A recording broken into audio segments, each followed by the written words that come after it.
Hello दोस्तों, कैसे हैं आप सब। आज हम बात करेंगे मौलाना महमूद मदनी के बयान पर। उन्होंने कहा जिहाद के बारे में कि जिहाद जब तक जुल्म होता रहेगा तब तक जिहाद चलता रहेगा। और जिहाद का गलत मतलब गोदी मीडिया का काम ही गलत मतलब निकालना है, ताकि इससे हिंदू समाज में, मेजॉरिटी समाज में खौफ पैदा किया जा सके कि मुसलमान हिंदुओं के मारने के लिए तैयारी कर रहे हैं। अगर ये नैरेटिव चलेगा मार्केट में, तब जाके दो पैसा आएगा, तब इनका पेट चलेगा, घर चलेगा, हर चीज़ इनकी ज़रूरत का सामान पूरा होगा। तो ये चाहते हैं कि जिहाद का गलत मतलब हम अपने आवाम को बताएं। मौलाना साहब का पूरा तकरीर नहीं, कोई चला ही नहीं रहा है। गोदी मीडिया जो है, कोई मौलाना साहब का पूरा तकरीर नहीं चला रहा है। क्लिप काट लिया है लोग कि मौलाना ने बोल दिया, जिहाद का ऐलान कर दिया। और इसमें पढ़े लिखे भी जाहिल हैं, जैसे कि एक हैं मेजर साहब, उनका नाम मेजर गौरव आर्या है। वो पढ़े लिखे भी जाहिल हैं, वो भी जिहाद का अलग मतलब निकाल के उतना ही क्लिप काट के सुने हैं, और सुन के जिहाद का वही मतलब निकाल के वो भी अपना एक वीडियो बनाए हैं, ताकि उनका भी पेट इसी से चलता है ना। सबका रोजी रोटी का इंतज़ाम यही मौलाना साहब कर दिए हैं।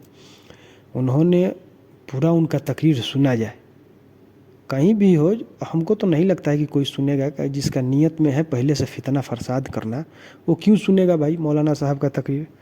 मौलाना साहब ने कहा कि जब तक जुल्म रहेगा जिहाद चलता रहेगा। जिहाद संघर्ष को कहते हैं कि अगर कोई किसी का हक मारा, उसके लिए हम पुलिस में जाके कंप्लेन लिखवाएं, ये हमारा संघर्ष है, ये भी जिहाद में आता है। सुप्रीम कोर्ट गए, ये भी हमारा संघर्ष है, ये भी जिहाद में आता है। तो लोगों ने, गोदी मीडिया ने और आरएसएस वालों ने एकदम ये पूरा मन बना लिया है कि मुसलमानों को इतना तंग करेंगे कि मुसलमान परेशान हो जाएंगे और यहाँ से छोड़ के चले जाएंगे। तो गोदी मीडिया, आरएसएस, बजरंग दल ये सुन ले, चाहे तुम जितना भी जुल्म का रास्ता इख्तियार कर लो, हम मुसलमान हिंदुस्तान छोड़ के कहीं नहीं जाने वाले हैं। अल्लाह के मदद से कहीं नहीं जाने वाले हैं। आपको ये जो खाम ख्याली चल रहा है दिमाग में कि इनको तंग करके, इनका वक्फ का ज़मीन छीन के, इनके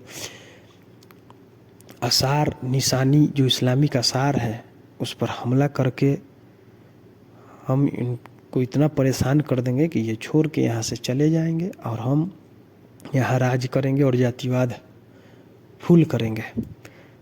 जहाँ मुसलमान नहीं है वहाँ तो जातिवाद चल रहा है ना। आज भी दलित समाज को चप्पल पहन के घोड़ा पर नहीं चढ़ने दिया जाता है, इनके अपर कास्ट हिंदुओं के मोहल्ले से नहीं गुजरने दिया जाता है। ये आप लोगों ने भी देख लिया होगा टीवी पर। तो मौलाना साहब को ये बदनाम करने की कोशिश की जा रही है। ऐसा ही मौलाना तौकीर राजा बरेली वाले, उनको भी इसी झूठे केस में उनको डाला हुआ है जेल में। इन्होंने ही भड़काया, हालांकि मुसलमानों ने तो वहाँ परमिशन मांगने गए थे, ना कि दंगा फसाद किया। पुलिस लाठीचार्ज की, मुसलमानों ने तो एक ढेला तक भी नहीं चलाया।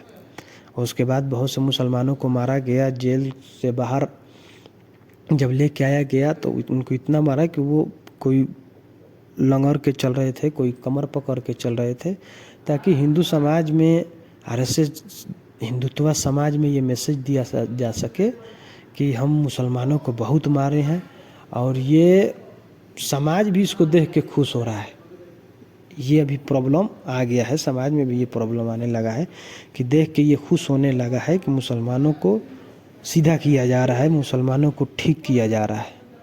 तो ये इनकी खुशी का दौर है। चलो, इनको खुशी मुबारक। मुसलमानों के तकलीफ़ से अगर ये खुश हो रहे हैं तो इनका खुशी मुबारक हो, इसमें तो हम लोग कुछ नहीं कर सकते।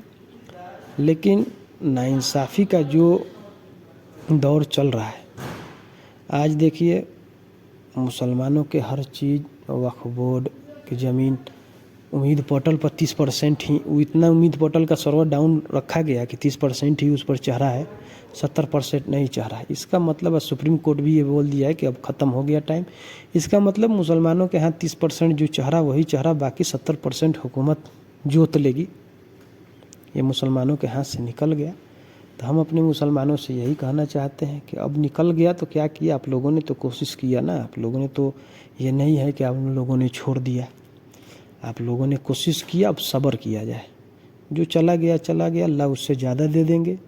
और इस सब्र का नतीजा ये होना चाहिए कि अपनी पार्टी हो ओवैसी जैसे पार्टी, MIM जैसे पार्टी, ओवैसी जैसे नेता को हम नेता माने, अपना पार्टी रखे। अब किस बात का डर है हमें, वह चली गया, 3 तलाक पर कानून आ ही गया। ज्ञान वापी का जो कानून था कि हाँ 1942 के बाबरी मस्जिद को छोड़ के बाकी जो ढांचा जैसे है उसी शक्ल में रहेगा, उस पर भी सुनवाई होने ही लगा है और बाबरी मस्जिद चला ही गया। तब हम मुसलमानों को अब क्या डर रह गया कि ये चला जाएगा वो चला जाए, बस यूनाइट हो जाए। मेरा यही आपसे गुजारिश है। हम अपने मुसलमानों को पैर पकड़ रहे हैं कि भाई यूनाइट हो, एक लीडरशिप उठाएं। पहले वाला दौर ख़त्म हो गया जिसमें हम लोगों को लीडरशिप दूसरा लोग लिया करते थे। वो लोग हैं, उनका भी सपोर्ट किया जाएगा, लेकिन ये अब अपना पार्टी खड़ा करना पड़ेगा। नहीं किए तो फिर ऐसे ही जिल्लत सहते रहेंगे और परेशान होते रहेंगे मुसलमान। हर गली कूचे में, हर देखिए उत्तराखंड में क्या हो रहा है, हिमाचल में क्या हो रहा है। तो जो सेकुलर पार्टी हैं अब उनको ये टेंशन नहीं रह गया है कि मुसलमान माइनॉरिटी परेशान हो रहा है। अब उनको ये टेंशन हो गया है कि मुसलमान उनके गला के हड्डी बनने वाले हैं। मुसलमान मार भी खाएंगे, लिंचिंग भी होगा। वो इस वजह से कुछ नहीं बोलेंगे कि हमारा हिंदू वोट भी कट जाएगा। भाजपा इतना गलत नैरेटिव फैला दी है हिंदू समाज में कि वो अब उस नैरेटिव के चलते सेकुलर जो पार्टी हैं, हालांकि हक जानते हैं कि ये है, वो कुछ नहीं